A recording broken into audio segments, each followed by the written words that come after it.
Hello there and welcome to Review Information. Today I will show you how to switch your business account into personal account in Instagram.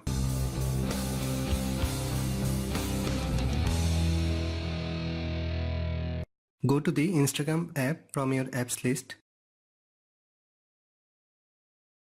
Tap on the profile icon at the bottom right corner. You can see this is your business account. Tap on the three vertical line at the top right corner. Tap on the settings button from the bottom of this page. Scroll down.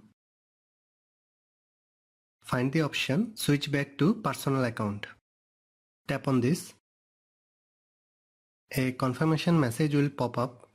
Tap on Switch back. That's it. You can see the notification switched to personal account. You have successfully switched into personal account.